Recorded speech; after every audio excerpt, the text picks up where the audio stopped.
कल अपना सूर्य का आंतरिक भाग कंप्लीट हो गया। आंतरिक भाग के अंदर अपने पहले अंदर वाला प्रोडक्ट कोर भाग के अंदर हाइड्रोजन का हीलियम में सेलेन हो। दूसरा पढ़ा कि विकिरणीय भाग के अंदर किरणें निकली। तीसरा पढ़ा सवनीय भाग के अंदर हाइड्रोजन के छोटे छोटे सेल पाए जाते हैं। तो अपन क्या करेंगे, सूर्य का बाह्य भाग पढ़ने से पहले दो तीन चीजों को देखेंगे।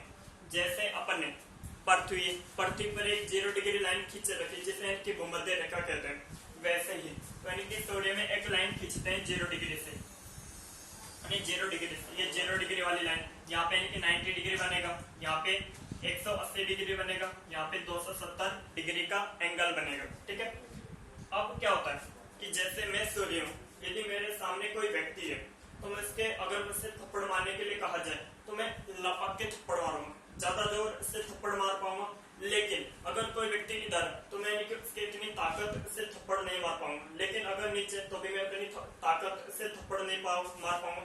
तो जो कोर भाग होता है, कोर भाग के अंदर जो सूर्य की किरणें निकलती है इधर की साइड बहुत अधिक तेज गति से निकलती है, बहुत अधिक तेज गति से निकलती है और बहुत अधिक उष्मा की निकलती है। लेकिन इस वाले भाग में क्या है कि सूर्य की किरणें थोड़ी कम उष्मा की निकलती है, थोड़ी कम टेम्परेचर की निकलती है। इस वजह से इस वाले भाग में इनकी धब्बे बनने स्टार्ट हो जाता है। क्या बनना स्टार्ट हो जाता है? धब्बा बनना स्टार्ट हो जाता है।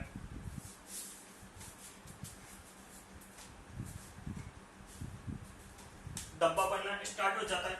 यहाँ पे इनकी 0 डिग्री से लेकर यहाँ से धब्बा बनना स्टार्ट हुआ, यहाँ से लेकर यहाँ तक बनेगा। फिर इनकी वापिस यहाँ से यानी कि दोबारा वापिस से चक्कर चलेगा तो यहाँ पे इनकी छोटे आकार का धब्बा बनेगा, यहाँ पे इनकी और अधिक बड़े आकार का धब्बा बनेगा, यहाँ पे और अधिक बड़े आकार का धब्बा बनेगा।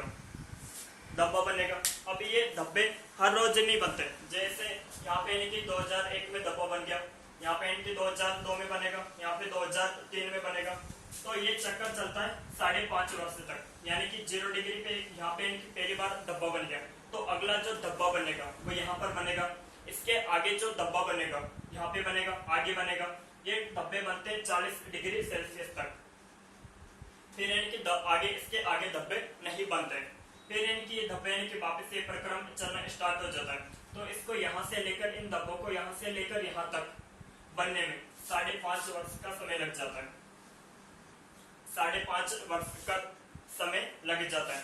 फिर इनके अगला इनके 5.5 साल बाद में जो धब्बा बनेगा, यहाँ पे धब्बा बनेगा बड़े आकार का, फिर यहाँ पे इनके और छोटे आकार का, फिर यहाँ पे और छोटे आकार का, फिर यहाँ पे और छोटे आकार का।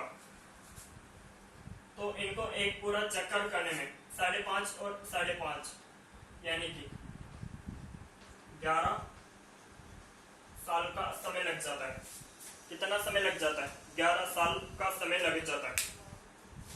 इसे सोलर साइकिल कहते हैं, सोलर चक्र कहते हैं। और ये जो धब्बे होते हैं इन धब्बों को सोलर स्पॉट या सौर कलंक कहते हैं। इन धब्बों को सोलर स्पॉट या सौर कलंक कहते हैं। ठीक है। और ये जो चक्कर होता है ये प्रक्रम होता है, यहाँ से बनना स्टार्ट हुए फिर यहाँ तक बने। यहाँ पे इनकी छोटे आकार के थे, यहाँ पे और अधिक बड़े आकार के थे, यहाँ पे और अधिक बड़े आकार के बने, फिर यहाँ पे और अधिक बड़े आकार के, फिर इनके छोटे बनना स्टार्ट हुए, फिर छोटे, फिर और छोटे। तो ये यहाँ से लेकर यहाँ तक बनने में लगे 5.5 वर्ष, फिर यहाँ से लेकर यहाँ तक बनने में लगा 5.5 वर्ष, यानी कि एक पूरा चक्कर करने में इनको 11 वर्ष का समय लगता है। इन्हें कितना? 11 वर्ष का समय लगता है। इसे हमने सोलर ईयर कहते हैं, सोलर ईयर कहते हैं, यानी कि सौर वर्ष। सोलर ईयर या सौर वर्ष कह सकते हैं, या सौर चक्कर भी कहते हैं इसे, सौर चक्कर यानी कि सोलर साइकिल कहते हैं। सॉरी, इसे क्या कहते हैं? सोलर साइकिल या सौर चक्कर। ठीक है।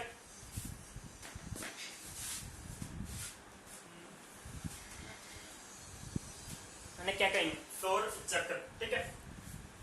तो ये अपना तो यहाँ पे यानी कि छोटे आकार का धब्बा बना, यहाँ पे और बड़े आकार का धब्बा। इन धब्बों को क्या कहते हैं? इन्हें सोलर स्पॉट कहते हैं। और ये जो चक्कर चलता है इस चक्कर को सौर चक्र के नाम से जाना जाता है। सौर चक्र के नाम से जाना जाता है। ठीक है। सन 2013 में 2013 में 11, सन 2013 में 23वां सौर चक्र कंप्लीट हुआ है, सौर चक्र पूर्ण हुआ है।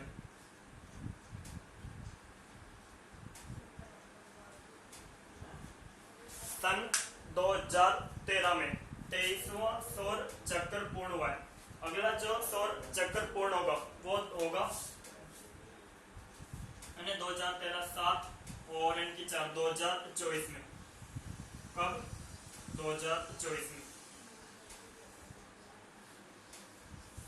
अगला जो सौर चक्र कंप्लीट होगा वो होगा 2024 में। कब? 2024 में। ठीक है।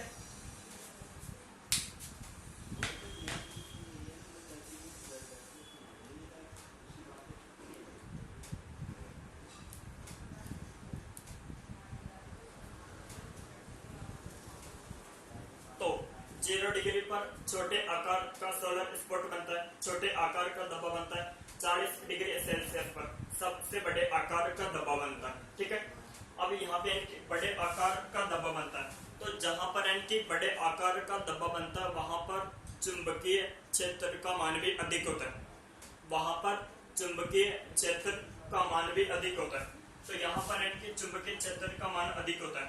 जैसे मैग्नेट होता है, चुंबकीय क्षेत्र होता है, कोई भी चुंबक होती है, चुंबक के 2 ध्रुव होते हैं, एक तो होता है S और एक तो होता है N और एक होता है S। तो इनकी क्या होती है? चुंबकीय बल रेखाएं होती है इस तरह से। इनकी क्या होती है? चुंबकीय बल रेखाएं। तो जो चुंबकीय बल रेखाएं होती है इधर इनकी उत्तर से निकलती है और दक्षिण से प्रवेश करती है, उत्तर से निकलती है, दक्षिण से प्रवेश करती है। तो यहाँ पे 40 डिग्री सेल्सियस पर सबसे बड़े आकार का सोलर स्पॉट बनता है, तो यहाँ पर चुंबकीय क्षेत्र का मान अधिक होता है। इसकी जो चुंबकीय बल रेखा है, यहाँ पे चुंबकीय क्षेत्र का मान अधिक होगा, तो चुंबकीय क्षेत्र की चुंबकीय बल रेखाएं होगी, विद्युत क्षेत्र की विद्युत बल रेखाएं होती है। तो चुंबकीय क्षेत्र की जो चुंबकीय बल रेखाएं होती है, ये क्या होता है? ये सूर्य का ध्रुव है। ये क्या है? ध्रुव। ये सूर्य के ध्रुव है। ये क्या है? सूर्य के ध्रुव। सूर्य के ध्रुव। तो जो चुंबकीय बल रेखा है ये सूर्य के ध्रुवों की ओर जाती है। कहाँ पे जाती है? सूर्य के ध्रुवों की ओर जाती है। तो सूर्य के ध्रुवों की ओर जाने से क्या होता है? सूर्य के ध्रुवों की ओर जाने से टेलीकम्युनिकेशन यानी कि संचार माध्यम में बाधा आती है। जैसे अपन किसी से बात कर रहे हो, हेलो भाई साहब क्या कर रहे हो? हाँ मम्मी खाना खा लिया। नहीं आवाज ही नहीं आ रही मम्मी। अब यानी कि टेलीकम्युनिकेशन में बाधा उत्पन्न हुई, यानी कि टीवी वगैरह में सिग्नल नहीं हुई। ठीक है। तो इनमें बाधा उत्पन्न होती है। तो ये जो बाधा उत्पन्न होती है इस बाधा को चुंबकीय झंझावात के नाम से जाना जाता है। किसके नाम से जाना जाता है? चुंबकीय झंझावात के नाम से जाना जाता है। ठीक है।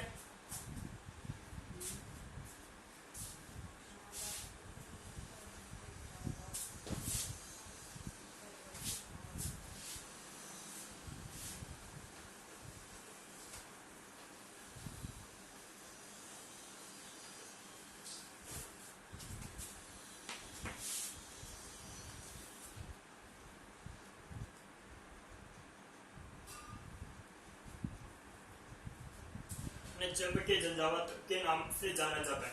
ठीक है। अब ये सूर्य का बाह्य भाग पढ़ेंगे। सूर्य के बाह्य भागों को भी 3 भागों में बांटा गया। एक का नाम है प्रकाश मंडल, ठीक है, और इस वाले का नाम है वर्णमंडल और इस वाले भाग का नाम है कोरोना। कोरोना की जो स्थिति होती है वो हर साल नहीं होती। कोरोना की स्थिति 4-5 साल के अंदर कभी ना कभी 1-2 बार बन जाती है। ठीक है। तो ये जो कोरोना होता है यानी कोरोना का जो तापमान होता है वो होता है 27 लाख डिग्री सेल्सियस। कितना? 27 लाख डिग्री सेल्सियस। और वायुमंडल का तापमान होता है 32,000 डिग्री सेल्सियस। ठीक है। तो अपन सूर्य को जो देखते हैं हमें सूर्य का केवल बाह्य भाग दिखाई देता है, सूर्य का आंतरिक भाग हमें दिखाई नहीं देता है। सूर्य का आंतरिक भाग हमें दिखाई नहीं देता है। सूर्य को हम देखते हैं गौर करके तो सूर्य में एक गोल कट लाइन दिखाई देती है नहीं दिखती? तो इस लाइन को कहते हैं प्रकाश मंडल। और इस लाइन के थोड़ा इधर वाले एरिया में इस तरह से यानी कि वाले एरिया, ये जो एरिया होता है वो इनकी जैसे इनकी किसी व्यक्ति को जलाते हैं तो उसमें से इनकी जलाने में से जलाते हैं तो फॉस्फोरस और इनकी जो जलाते हैं तो नीली और इनकी आग जो होती है एक तो पीली टाइप की और इनकी नीली वगैरह इनसे निकलती है। तो जो हड्डियों में क्या पाया जाता है तो कैल्शियम और इनके हमारे शरीर में फॉस्फोरस पाया जाता है जिसके कारण इस तरह की आग होती है। तो वैसे ही यहाँ पे इनकी जो ज्वाला होती है यहाँ पे इनकी जो इनकी दिखाई देता है हमें सूर्य की यहाँ पे रंग बिरंगा दिखाई देता है। तो यानी कि वर्ण इससे क्या कहेंगे वर्णमंडल। इस वर्णमंडल का तापमान होता है 32,000 डिग्री सेल्सियस। ठीक है, इस तरह से आपका सूर्य वाला भाग कंप्लीट हो गया। सूर्य के बाद अपन ग्रह को पढ़ना स्टार्ट करेंगे। ठीक है।